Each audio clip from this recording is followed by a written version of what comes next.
UPSC की preparation के दौरान क्या क्या करना है ये तो हर कोई बताता है और सबको जनरली पता भी होता है कि कैसे प्रिपरेशन करनी है, क्या करना है एंड एवरीथिंग। लेकिन क्या आपको नहीं करना है वो भी आपको पता होना बहुत ही ज़्यादा इंपॉर्टेंट है। तो आज के वीडियो में I am gonna tell you कि आपको यूपीएससी की प्रिपरेशन के दौरान क्या बिल्कुल भी नहीं करना है, या फिर अगर आप यूपीएससी की प्रिपरेशन अभी अभी स्टार्ट कर रहे हैं तो क्या चीज़ें आपको नहीं करनी है।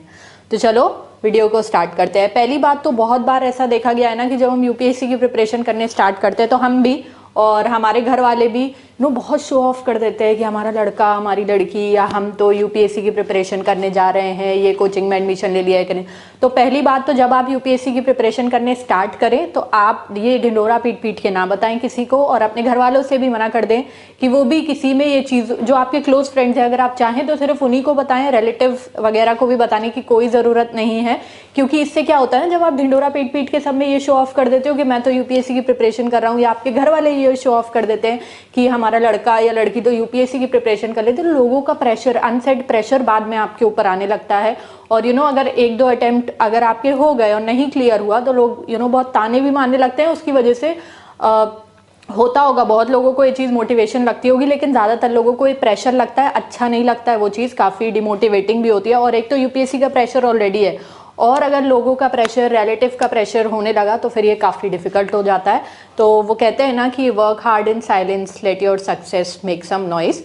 तो मैं आपको सजेस्ट करूंगी कि आप बिल्कुल ऐसा ही करिए, अपनी तरफ से किसी को शो ऑफ मत करिए, और अपने पेरेंट्स को भी बोलिए कि वो भी शो ऑफ ना करें। क्योंकि आपको भी, जब आपके पेरेंट्स भी इस चीज़ को शो ऑफ कर देते हैं, फिर भी हालांकि उनका इंटेंशन शो ऑफ करना नहीं होता है, हम सबको पता है कि वो खुशी से बताते हैं, वो भी आपकी तरह काफ़ी एक्साइटेड होते हैं। उसके बाद क्या होता है, जब नहीं होता तो जो रिलेटिव होते हैं उनको भी कहते हैं कि अच्छा नहीं हुआ क्या अभी तक। तो ये चीज़ें होती हैं। तो मैं आपको सजेस्ट करूंगी कि do not discuss, do not disclose. Secondly क्या होता है कि जब यूपीएससी की प्रिपरेशन करना बहुत लोग स्टार्ट करते हैं तो सबसे पहले वो क्या करते हैं, बुक्स इकट्ठा करने स्टार्ट कर देते हैं, पीडीएफ इकट्ठा करने स्टार्ट कर देते हैं, बहुत सारा पैसा उसमें इन्वेस्ट कर लेते हैं। उनको पता कुछ नहीं है, बट उनको सारी चीज़ें, सारा मटेरियल, पीडीएफ सब कुछ कलेक्ट करना है। तो ये काम ना करें, बुक्स और नोट्स कलेक्ट सबसे पहले करना ना स्टार्ट करें। सबसे पहले आपका काम है कि आप सिलेबस देखें, जाने यूपीएससी के बारे में, ठीक है। उसके बाद आप अपना बुक्स एंड एवरीथिंग देखें।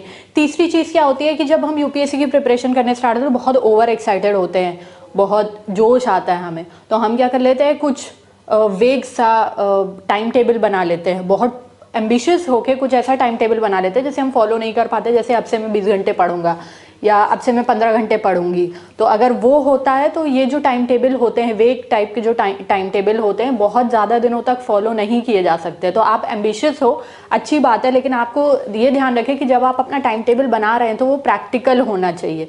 वो ऐसा नहीं होना चाहिए कि आपने 15 घंटे, ऑब्वियसली अगर आपकी कैपेसिटी है 15 घंटे पढ़ने की और उसको कंसिस्टेंटली पढ़ सकते हो लंबे समय तक, तो that is totally up to you. But मैं आपको कहूँगी कि ऐसा टाइम टेबल आप बनाएं जो प्रैक्टिकल हो, ठीक है। आप 15 घंटे 4 दिन पढ़े, इससे अच्छा है कि आप हर दिन 5-5 घंटे पढ़ें कंसिस्टेंटली, तो वो ज़्यादा बेटर रहेगा। और सेकेंडली मैं आपको बताना चाहूँगी कि जब हम कोई भी ऑफलाइन कोचिंग इंस्टीट्यूट ज्वाइन करते हैं तो अब उन्होंने उसे पैसे दे दिए, तो हम ये सोचते हैं कि मैं पूरे दिन कोचिंग में बिताऊंगा, मैं सुबह से लेकर रात तक कोचिंग में बैठा रहूँगा। हमारे कोचिंग में भी बहुत सारे स्टूडेंट्स हैं, इवन हम उनको कहते नहीं हैं, लेकिन ऐसा होता है कि दिन दिन भर वो कोचिंग में बैठे हुए हैं, दिन दिन भर क्लासेस कर ले। क्लासेस करने को कोई मना नहीं है, बट माई पॉइंट इज़ कि अगर आप दिन भर ये सोच के कि अब मैं तो पूरा दिन क्लास करूँगा, हर क्लास जो हो रही है मुझे वो उसमें बैठना है, मुझे तो घर ही नहीं जाना, फिर तो मुझे लाइब्रेरी में भी बैठना है, तो आप सेल्फ स्टडी कब करोगे। एंड यूपीएससी और for say any other exam is all about, और may be 95% about the self study and not about the coaching. तो आपको शुरू में तो बिल्कुल मैं ये सजेस्ट नहीं करूँगी कि आप 5-5, 6-6 क्लासेस करिए, पूरे दिन आप कोचिंग में बैठे रहिए। आपकी कोई क्लास छूट गई या आपको कोई सब्जेक्ट एडिशनली पढ़ना है तो वो आप कर सकते हैं, लेकिन आप स्टार्टिंग में ऐसा ना करें कि आप पूरे दिन कोचिंग में ही बैठे हुए हैं, वो आपका टाइम कोचिंग में ही चला जा रहा है, आप घर जाके सेल्फ स्टडी नहीं कर रहे हैं, ठीक है। तो आप लिमिटेड क्लासेस करिए स्टार्टिंग में।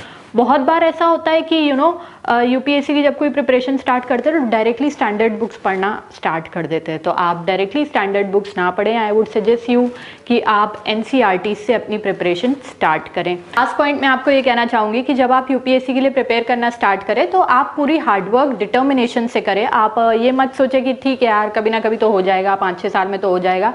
आप अपने दिमाग में यही बिठाइए कि मुझे विद इन 1 ईयर क्लियर करना है, और उसी हिसाब से आप चलें।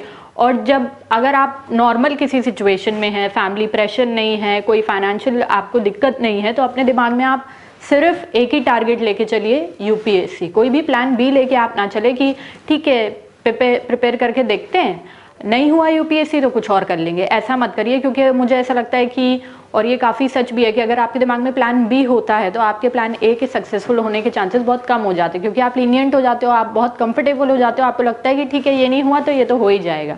ठीक है, तो 1 साल का टारगेट आप लेके चलिए, कोई भी 5 ईयर प्लान 6 ईयर प्लान अपने दिमाग में मत बनाइए। ठीक है, so that's it for today's video. I hope you guys are doing well. Till then stay tuned on our channel.